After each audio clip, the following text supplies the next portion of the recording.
Plato once said in Phaedo, "The soul, if it departs pure, dragging with it nothing of the body, goes away into that which is like itself, into the invisible, divine, immortal, and wise." This profound quote offers a glimpse into Plato's perspective on the soul's immortality. Plato paints an image of the soul as pure and unblemished, only becoming tainted when entangled with the physical world. This is why he emphasizes the importance of purifying the soul, of detaching it from worldly desires and attachments. In essence, Plato's immortal soul is not just about survival after death. It's about reaching a state of wisdom and divinity, of becoming one with the eternal. So, Plato encourages us to purify our souls, to detach it from the physical world, to reach a state of wisdom and divinity. Phaedo is a dialogue penned by the great philosopher Plato. This narrative unfolds on the day of Socrates' execution, a day marked not by despair but by philosophical discussions and calm acceptance. Socrates, the man facing the end of his mortal existence, is portrayed as calm, unperturbed, and engaged in enlightening conversations with his friends. It's almost as if he is not facing death, but rather stepping into another realm of existence. The dialogue in Phaedo primarily revolves around arguments for the immortality of the soul. Socrates, despite his impending demise, presents compelling arguments to his friends, reinforcing the belief in the eternal nature of the soul. He discusses the cycle of life and death, the theory of forms, and the concept of the soul as an eternal entity. His arguments, despite being centuries old, continue to spark debates and discussions among scholars and philosophers even today. Phaedo's narrative reaches its climax with Socrates' final moments. His calm acceptance of death is a testament to his unwavering belief in the soul's immortality. He drinks the poisoned hemlock without hesitation, bidding farewell to his friends with a serene smile. This powerful scene encapsulates the essence of Socrates' philosophy. The soul's journey doesn't end with death. It merely transitions into another state of existence. Scene script. Plato further explains in Phaedo, "The body is the source of endless trouble to us by reason of the mere requirement of food, and is liable also to diseases which overtake and impede us in the search after true being." This line explains Plato's understanding of the dichotomy or duality between the body and the soul. Here, Plato presents the body not as a vessel that aids us in our journey towards truth, but rather as a barrier.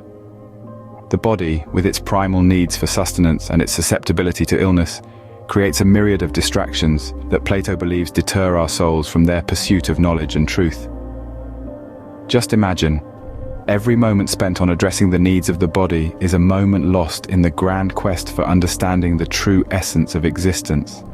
But there's more to this. Plato doesn't just view the body as a distraction, he perceives it as a prison for the soul. Trapped within the confines of the physical, the soul is unable to fully grasp the abstract and the divine.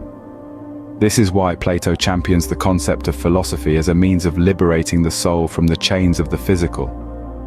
In Plato's view, it is only by overcoming the physical distractions that we can truly begin to understand the essence of being. Plato states, "Those who practice philosophy in the right way are in training for dying, and they fear death least of all men." When Plato talks about philosophy in this context, he refers to the pursuit of wisdom and knowledge, the quest to understand the world in its true essence. This exploration often involves detaching ourselves from the physical world and its distractions, to focus on the realm of ideas and truths. In a way, philosophers are constantly engaged in a process of dying, not in a physical sense, but in the sense of distancing themselves from the physical world. This is where the concept of death comes in. Death, for Plato, is not a tragic end, but a liberation of the soul from the body. It's the ultimate detachment from the physical world, allowing the soul to ascend to a state of pure knowledge and understanding. Philosophers, by continually striving to detach themselves from worldly distractions, are essentially preparing for this ultimate detachment, this ultimate liberation. So, why do philosophers fear death least of all men? According to Plato, fear of death arises from misunderstanding. Those who fear death see it as an end, not realizing that it's merely a transition. Philosophers, on the other hand, understand the true nature of death. They see it as a continuation of their philosophical journey, a transition into a realm of pure knowledge. Their understanding alleviates fear, and instead instills anticipation. This philosophy does not encourage a morbid fascination with death, but rather a healthy respect and understanding of it. It teaches us to live our lives not in fear of death, but in anticipation of the knowledge and understanding that lie beyond.